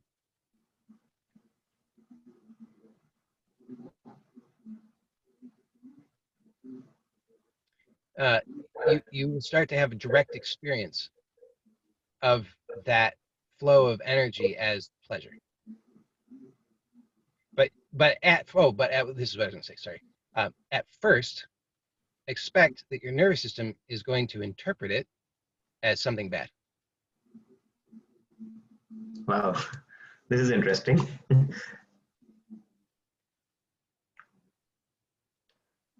So that's why you really have to slow down. When you have to slow down even more than you think. Anytime that the solution is to slow down. Really, the solution is to slow down. So you slow down, and then you say, okay, this is sort of working, but then you say, oh, but now it's not working. Okay, slow down even more.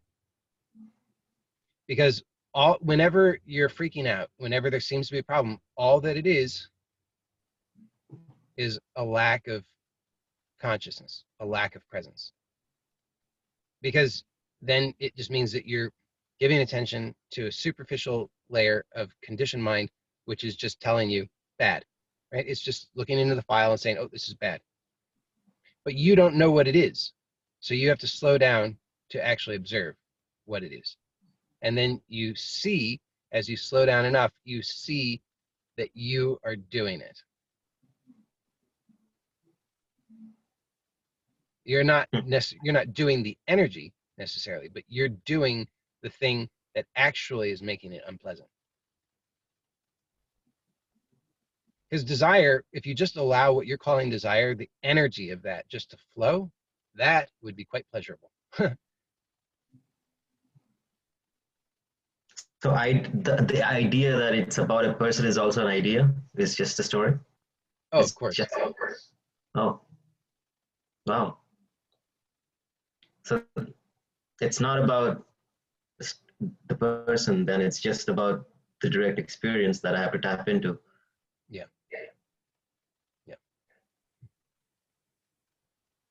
And see how I'm controlling it, because the idea says how long it's been long. I just don't want to have the image of the person in my head anymore. It's like, and it keeps on and on and on, and but what's actually But happening? that image of a person is a symbol that's standing in for the direct experience. So don't fight with it, don't struggle with it, don't try to get rid of it, don't care. Okay, just let the image be, but just observe what you're doing. Hmm. You'll find that you're doing something. You're gripping, you're grasping, you're tensing, you're holding something, you're straining in some way.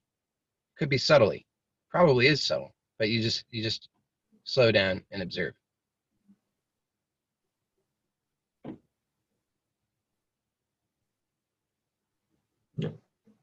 And I've got about 5 more minutes. I think maybe some other people had a question. Right. Thank you, Joey. Yep.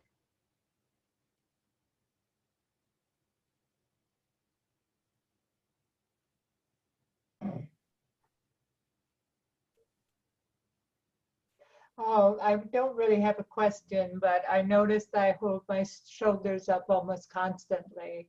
Yeah. And I think you answered my question by turning my head slowly and just noticing to put my shoulders down slowly and practice that. Yeah, I mean, in very, yes, I think for the 5-minute version, that would be the answer. Thank you. I am going to announce maybe today. I've got a new somatic training that I'm making available. It's ready to go more or less, and I may announce that today. It's going to be very very reasonable fee. So I will let you know about that, and that might help to clarify that a little bit more too. And then if you next week we can explore that a little bit more as well. So as and if you have questions about it. But yeah, in general, any movement slowed down sufficiently will clarify for you how you're making the unnecessary effort. Most of us have been led to believe that this is just how life is. Isn't that so? It's like, oh, I guess that's just how it goes. Getting a little older, had that accident, have this stress, whatever. It's just how it's always been, and nobody else seems to have the answer, and everybody just seems to suffer from the same thing. I guess that's just how it is. And it's actually not true. What's actually true is that we do it, and we can learn how we're doing it. It's just that this over time, there's like a background level of noise that builds up in the nervous system, because there's just these little habits of armoring and protecting that build up, and that becomes our baseline. So when we say, how do I know that I'm feeling like myself? Well, that is how we know that we're feeling ourselves. So you'll start to see, that's why I was saying just a moment ago, at first, your nervous system is going to tell you that it's something bad when you start to explore in this way, because uh, these habits, the baseline effort and tension and strain that we're making is designed to, not really, but in terms of what our conditioning says, it says this is to protect us. So as we start to explore softening that and releasing that, then we'll have a mixture of, there'll be a sense of relief, and then there will also be this sense of, whoa, something feels off. I feel vulnerable. I don't like this. I've got to adjust. I've got to get comfortable. I've got to get to something that feels okay. So that's why I suggest you do it very, very slowly. If you're very slow and very gentle in it, then you always have the reassurance that you're not harming yourself. So if you're just slowly, you're just sitting there and you're slowly turning the head so slowly that there's no possibility of injury, then anything that comes up, because things will come up, you'll start to, maybe all of a sudden you'll just feel this little sense of fear, or a little sense of sadness, or a little, or bigger sense, but you just stay with the direct experience.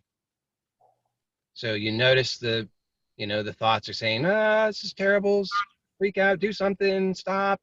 And you just, okay, but hold on, I'm not doing anything.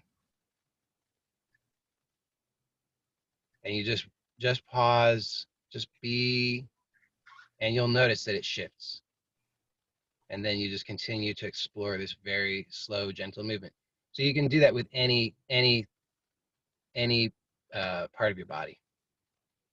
There are more, and I'll be sharing in the training, there are more, maybe slightly more skillful ways to do it, that can make it a smoother learning curve, or a smaller learning curve.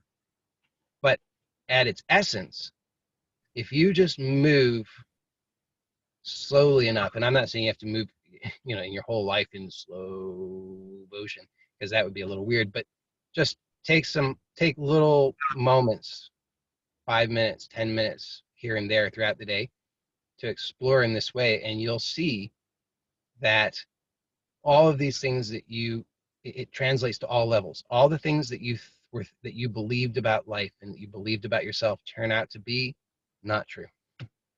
And it's just revealed to you because you slow down, because you actually observe your experience in this way. And then you see, once you see what you're doing, you're less likely to do it. So with a lot of these things, they're kind of held in place by a web, because there's a web of experience. So a lot of things are connected in to, if you chronically hold your shoulders tight, as most of us do, there's a lot that's connected in with that. So it often requires, it's not just about, just so it's clear, it's not just about the shoulders. It's about how the use of the shoulders is tied into your experience. And so there are many threads that are connected in that say, this experience is unsafe, quick, do that thing with the shoulders. You're not aware of that consciously, but that's what's happening. And as you slow down, you'll see that. And so you'll soften that, and in certain contexts, you'll notice that it just becomes smoother and you're less likely to do it. And then you'll notice in other contexts, you're still doing it, but don't be dismayed. That just means just observe in that context as well. And I think I'm going to go now because I've got an appointment in 5 minutes. So thank you, everybody. And hopefully I will see you next week. And, and yes, I think last week's meeting was not yet posted. Thank you for asking. The person who normally uploads these is unable to upload them. I have limited bandwidth. It's complicated. Somebody helps me with this, and she's unable to help because of a technology thing that's getting resolved. So hopefully that will happen soon. Thank you. Bye, everybody.